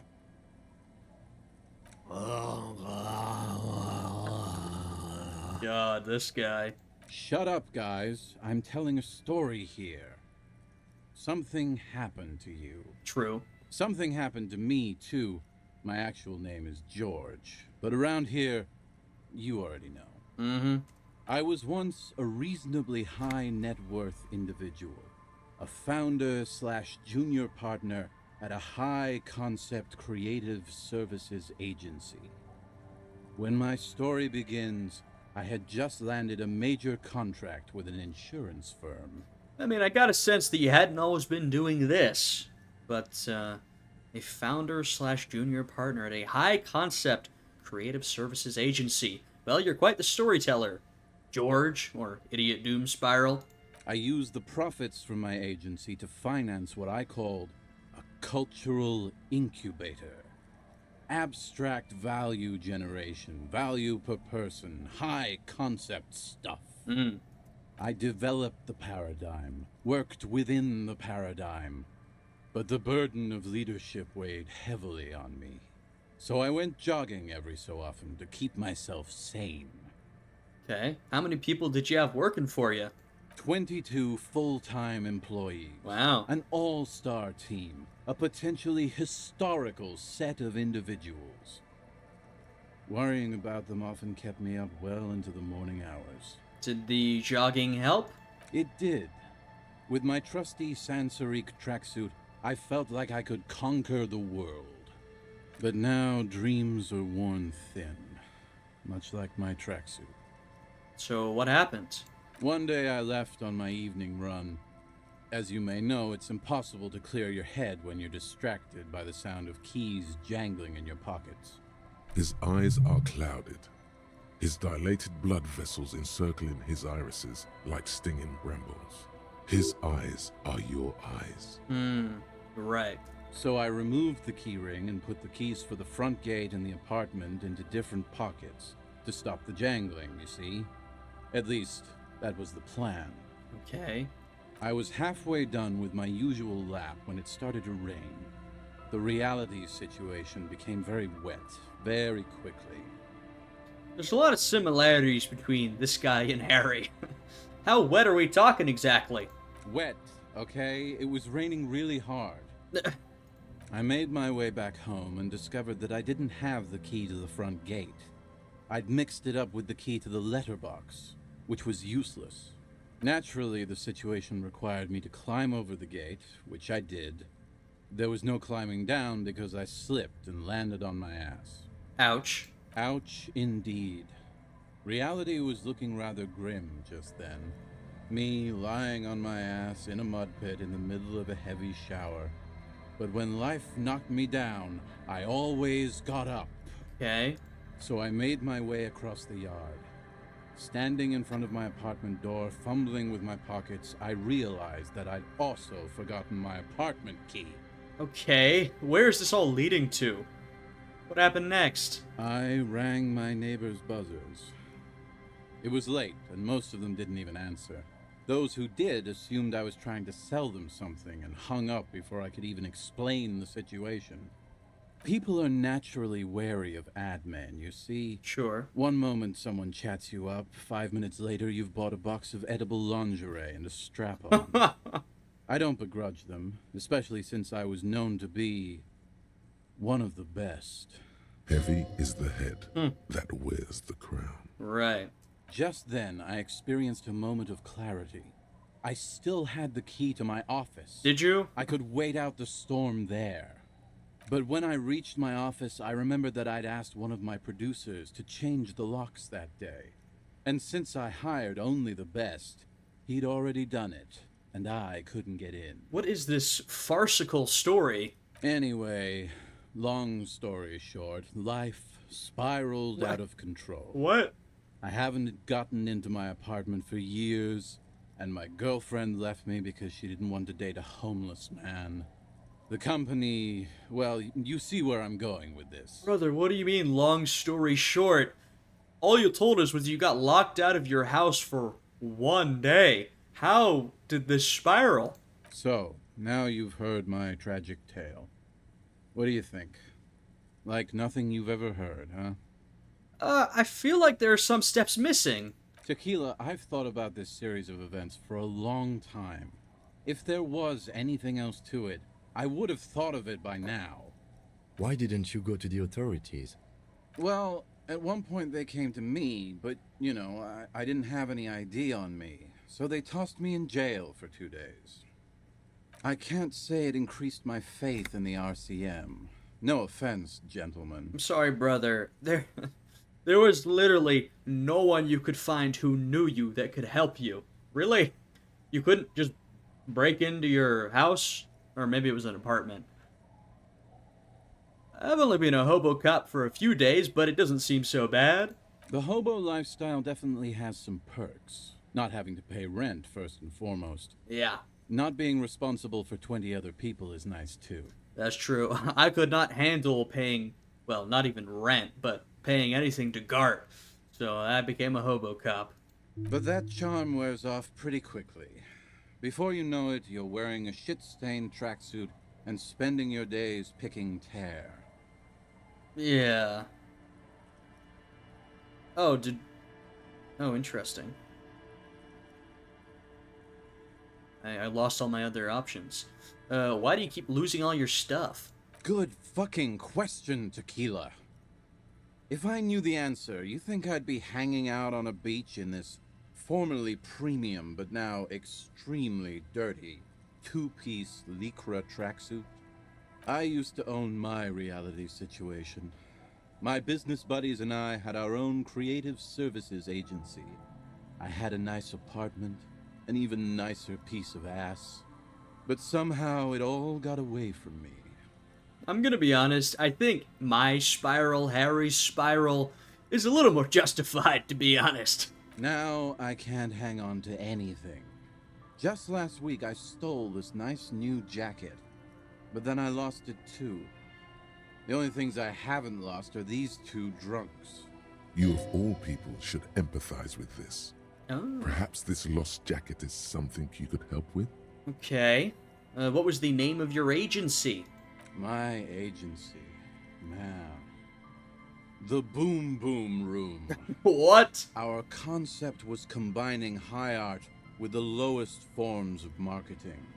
The color red, breasts, and oil painting. What are these business names? The Boom Boom Room and the Womp-de-Domp-de-Dom Center. These are crazy names. I convinced my partners to reinvest some of our profits in an even more high-concept cultural incubator called Thin Air. The artists were happy, the clients were happy. I was financing a group of poets in East Revachol who were developing a new universal poetic language. But then it all went to shit. Is that right? Sounds intriguing. What say you, Art Cop? If it sounds like it makes no sense, that's because it doesn't.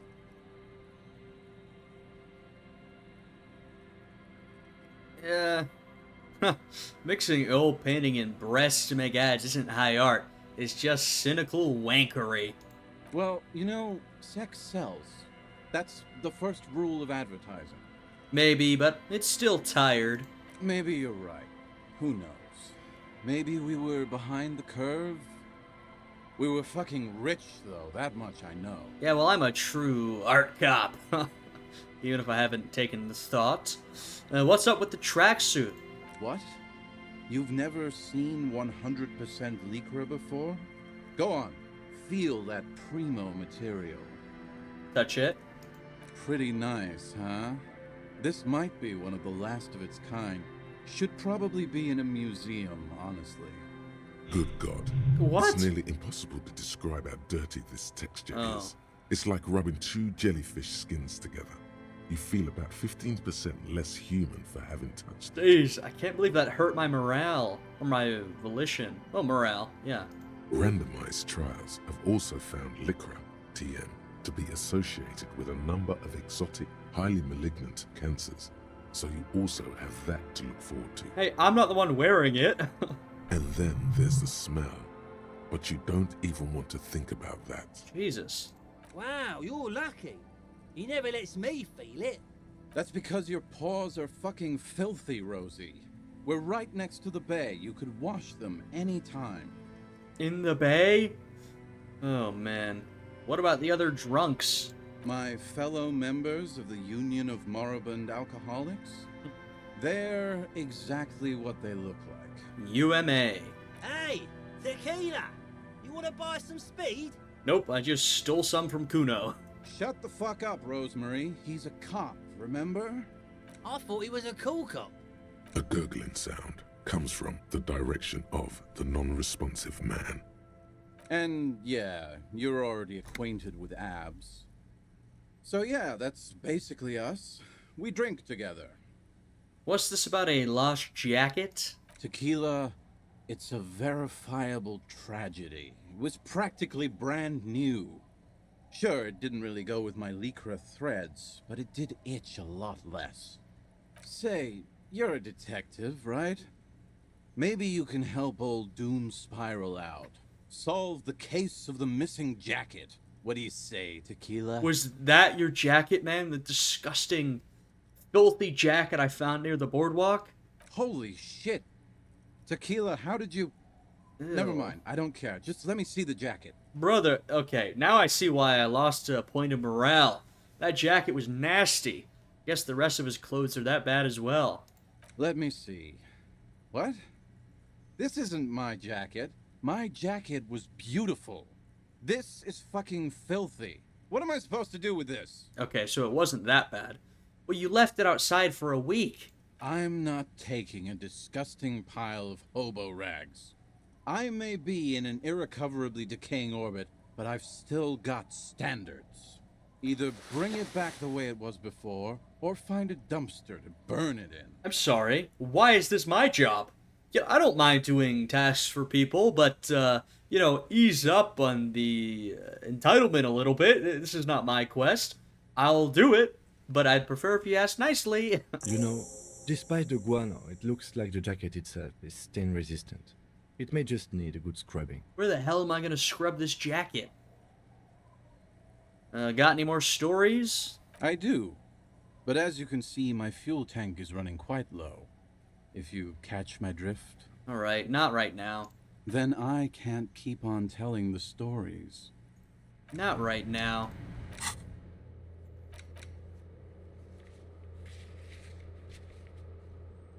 Yeah, where am I gonna wash it, though? I'm trying to think. I can think of... Well, is there a sink in my shack? And we'll see. Or the whirling in rags, perhaps?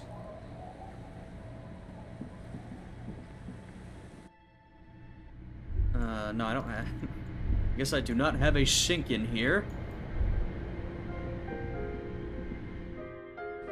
Maybe we'll go back to the whirling.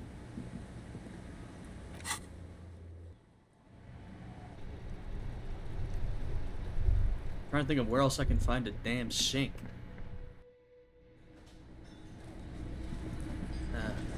Oh yeah, maybe we'll chat to Titus as well. Not in here. I don't think I can... I haven't paid for my room, right? So I don't think I can use it. Oh, I can.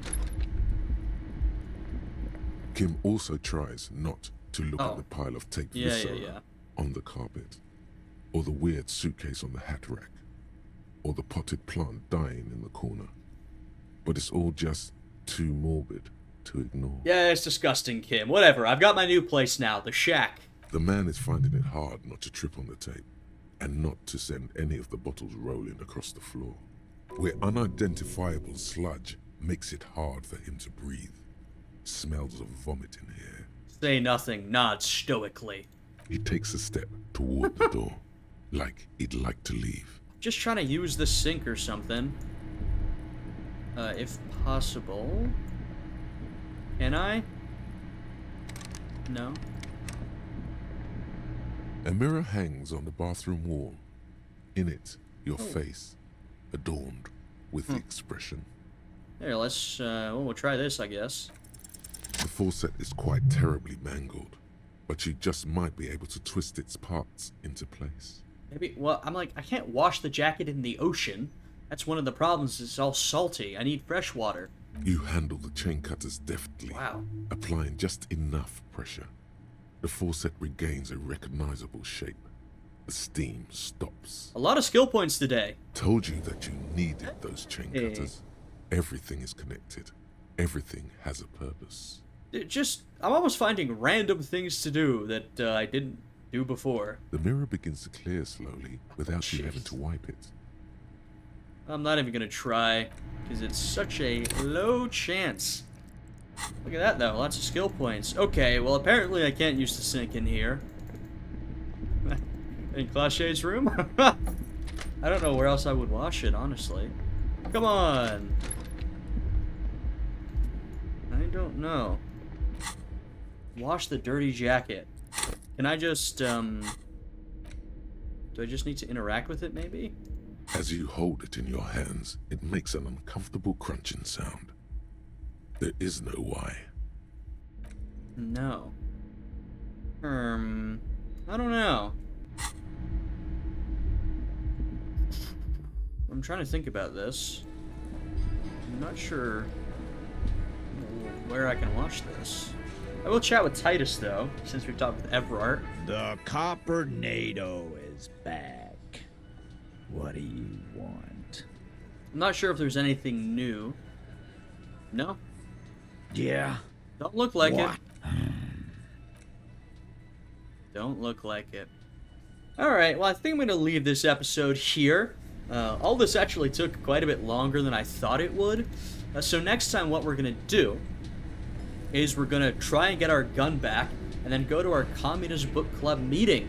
I said today all the quests I wanted to get done. One of them was our Communist quest, and we didn't even do anything. I mean, you know, it's been almost 2 hours, and we spent the whole time doing other stuff, mainly dealing with Evrart. So, you know, I should know with this game that there's always more depth and content than you'd expect. There's always more to be done. So that's what we're gonna get up to next time, and then maybe go get Ruby. I've been saying that for a couple of episodes at this point, but you know, I want to wrap up everything. So thank you guys for watching. If you like this one, you can leave a like on the video, subscribe to my channel, all that good stuff. Thanks everybody for following along. Thank you for all the comments. I do appreciate them. And with all that, I hope you guys are having a great day today, and I will see you all again next time. Goodbye.